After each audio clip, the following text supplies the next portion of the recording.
안녕하세요. 셀프인사드립니다. 10월의 첫 방송인데요. 제가 오늘 간만에 새벽에 방송을 진행하고 있습니다. 자, 추석 연휴 다들 잘 보내고 계시죠? 이번에 정말로 연휴가 깁니다. 맛있는 거 많이 드시고요. 마무리 잘 하시고 또 새힘 얻으셔서 좋은 일들 많으셨으면 좋겠습니다. 자, 오늘의 방송 바로 시작하겠습니다.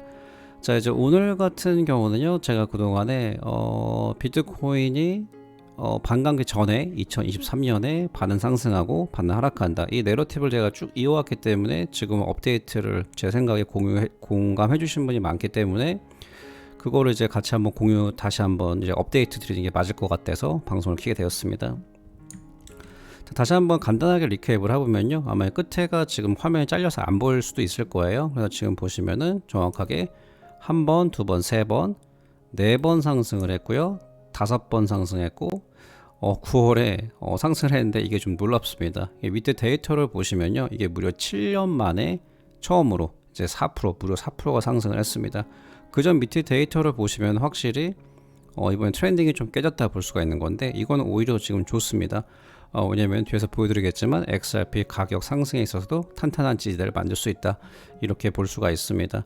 자, 그리고 또 간단하게 보여드리면요, 제가 이거 말하는 핵심은 그거였죠. 항상 이 반감기 전에 6개월 상승하고 6개월 하락한 이유는 불과 배열을 동시에 다 자금을 빨아먹고 그 뒤에 리셋을 시키고 큰 반감기부터는 상승이 더욱더 강한 모멘텀이 생긴다, 이제 그건데요. 이제 2019년 다시 한번 제가 리마인드 시켜드리면은 2023년 반감기 전에 2019년 반감기 전에 한 번, 두 번, 세 번, 네 번, 5번, 6번, 정확히 5대였죠.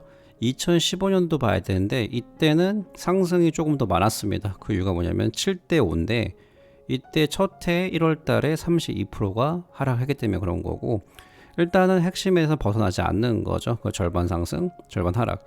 요 매트릭은 분명히 남아있고, 오늘은 또 하나의 매트릭을 보여드릴 건데요. 제가 그동안에 말했던 근거 중에 하나.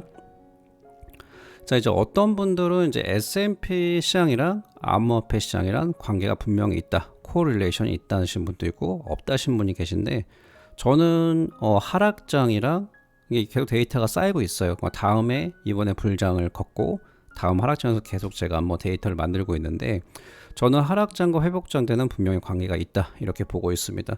제가 예를 들어볼 건데요. 지금 보시면은 지금 S&P가 하락을 했습니다. 거의 이제 5% 하락을 했는데, 이번에 되게 이례적인 게 뭐냐면은 지금은 다시 비트코인이 무려 지금 4%로 이제 9월 달에 마감을 했고, 지금 불마켓 서포팅 밴드에 다시 올라오고 있잖아요. 21주 EMA.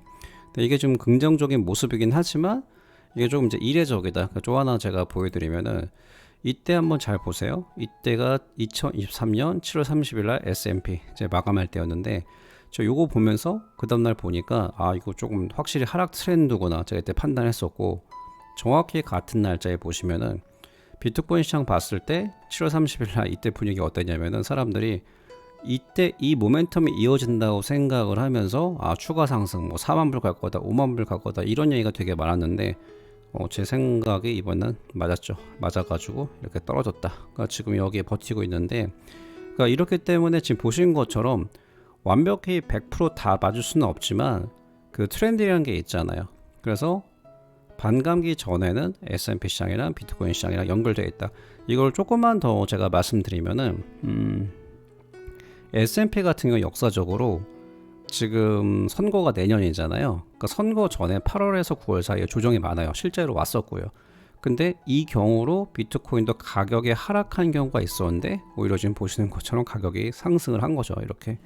그래서 제가 그동안에 말씀드렸던 근거가 사실은 S&P 전통적인 시장이잖아요. 이 유동성과 지금 현재 가장 큰 리스크는 아직 리세션이 저는 프라이스팅이 안 됐다고 봐요. 그러니까 결과적으로 특히나 이제 하락장, 돈이 많이 없을 때는 S&P 시장이랑 암호화폐 시장이 연결되어 있다, 저는 그렇게 생각을 합니다.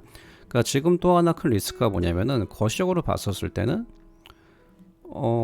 지금 페드가 피벗을 안 했기 때문에 물론 암호화폐 시장이 불장 때는 많이 올라가겠지만 아직은 타이밍이 아니고, 지금 보시는 것처럼 작년부터 보시면요, 이렇게 비트코인의 움직임 보시면은 조정을 거쳤다가 쭉 한번 올라가고, 다시 조정을 거쳤다가 쭉 올라가고, 다시 조정 올라가고, 지금 여기 있어요. 그래서 지금 저는 저번에 제가 아마 커뮤니티로 말씀드렸는데 이게 슬로우 블리딩, 천천히 피를 흘릴 것인가, 아니면 퀵 드랍 이렇게 올라가거나 큰 상승인지 큰 하락이든지 이런 모습이 더 나을 것 같다 이렇게 말씀을 드렸었는데, 사실 제가 이번에도 지금 이게 조금 이거를 봐야 돼요. 그러니까 지금 21주를 이제 뚫었고, 근데 지금 20주를 뚫냐, 20주 SM을 뚫냐, 이제 요거를 좀 저항선을 보고 있는데, 지금 뭐 제가 항상 방송에서는 좋게 말씀하고 좋게 이제 그 되도록이 말하려고 하는데, 개인적으로는 지금 이게 되게 좀 크리티컬 포인트라고 저는 생각을 합니다.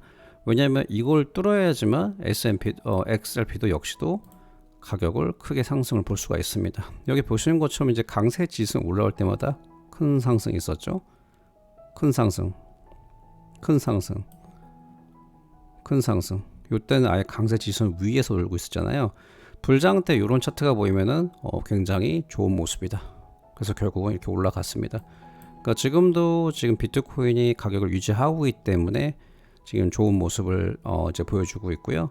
다른 코인들 보면은 진짜 불마켓 서포팅 밴드 이쯤에 와 있는 것도 많아요. 특히나 이제 제 시총이 적은 알트 같은 경우.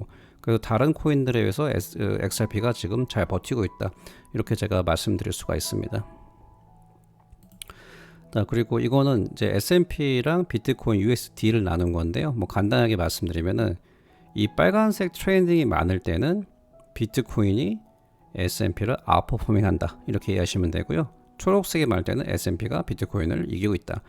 지금 저는 이 21주 EMA를 요거를 지금 지지선을 보고 있습니다. 그래서 요거를 저항으로 보고 있는데, 이거를 중요하게 보는 이유가 이거를 보면은 조금 더 디테일하게 시장의 흐름을 읽을 수 있습니다. 그래서 요거는 조금 더 제가 거의 매일 보면서 제가 이제 이걸 업데이트 해드릴 거고요. 그래서 거시적으로 봤을 때는 개인적인 희망으로는 10월달, 왜 좀 있으면은 이제 그 토레스 판사가 10월달에 해줄 것 같지 않나요? 해주면서 이제 비트코인 가격도 버텨주면은 조금 더 큰 상승, 지금 이제 분위기가 좋은데 추가 상승을 좀 볼 수 있다고 그렇게 생각하기 때문에 10월달에 나왔으면 좋겠다, 이제 그렇게 보고 있습니다. 자, 참고라고 말씀드렸고요. 잠시만요.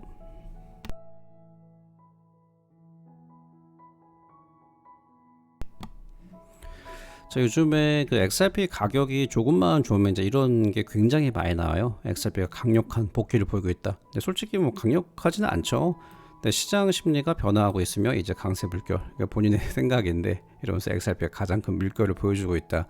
근데 혹시 하나 제가 리마인드 시켜드리고 싶은 게, 그 투자를 뭐든지 하실 때 XRP뿐만 아니라 감정을 많이 빼시는 게 되게 중요하고, 확률적으로 뭐가 맞나 그거 보고 스스로 판단하는 게 제일 좋습니다.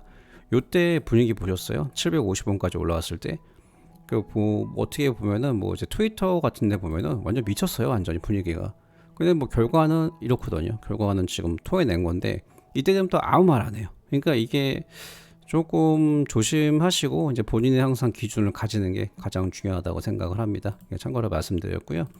자, 그리고 이분 같은 경우는 굉장히 이제 오랫동안 이제 활동하신 유튜버 토니 에드워드, 제가 이제 좋아하는 분 중에 한 분인데, 이분이 항상 그 공화당 쪽 그 워렌 데이비슨 이제 의원이랑 이제 인터뷰를 했는데요. 중요한 게 두 가지, 30분짜리였는데 제가 뭐 공유를 드리자면은, 첫 번째는 이제 게리 겐슬러를 언제 소환을 할 거냐. 그러니까 소환이 청문회랑 개념이 틀립니다. 여기 잠깐만 보시면요.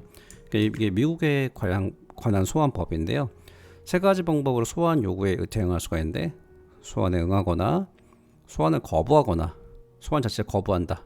거부하면은 법정 무독으로 처벌될 수가 있는 거죠. 보시면 좋을 것 같고요. 근데 이게 미국 국회는 소환을 발할 권한을 가지고 있다.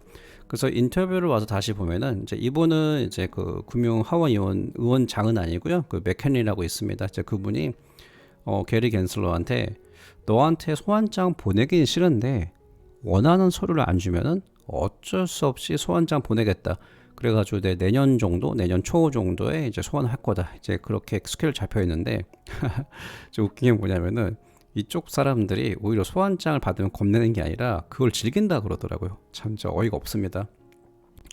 자, 일단 그리고 두 번째로 중요한 질문이죠. 그레이스케일이랑 리플의 법정 승리가 SEC 돌무너랑 엘리자베스 워렌에 대한 임팩트가 얼만큼이냐. 근데 이것도 이제 이분은 판사가 아니니까 좀 돌려서 말씀하시는데, 좀 의미 있는 게 뭐냐면은 정부 기관이잖아요. 그러니까 정부 기관 사람들은 굉장히 그 사람들이 말하는 맥락을 잘 알죠. 근데 판사들이 뭐라 그랬냐? SEC한테 대놓고 제멋 다르고 변덕스럽다 이렇게 발언했다고 합니다. 이건 제가 말씀드렸는데, 근데 이게 보통 뭐 저희 같은 일반인 사람들한테 뭐 변덕스럽다, 제멋대로다 이렇게 말하면 아무것도 아니지만 법원에서는 사실상 법적 전문 용어만 쓰는데 이 정도로 말했으면은 이거는 정말로 욕한 거나 마찬가지다. 굉장히 센 발언이다. 이렇게 말씀하셨습니다. 이렇게 말한 거 봤을 때는 지금 법원에서 판사들이 SC를 어떻게 생각하나 간접적으로 볼 수가 있다고 생각을 해요. 이런 거 참고하시라 말씀드렸고요. 이제 이런 분위기로 이번에 토레스 판사가 이제 SEC 중간 항소를 파기를 해버리고 이제 XRP가 이제 큰 상승, 이렇게 분위기 좋을 때 다시 한번 상승할 수 있는 모멘텀을 만들었으면 좋겠다. 이렇게 제가 말씀드려 봅니다. 자, 이분 같은 경우는 게리 겐슬러는 단지 졸길 뿐입니다. 똘만이다. 실제 지금 비트코인 현물 ETF를 둘러싼 싸움을 실제로는 JP모간, 뱅크 오브 아메리카, 골드만삭스랑 시티대, 그 다음에 블랙락이랑 피델리티 프랭클이랑 인베스코, 여기가 편이고 여기가 편인데 서로 싸우고 있는 게 사실 진짜다.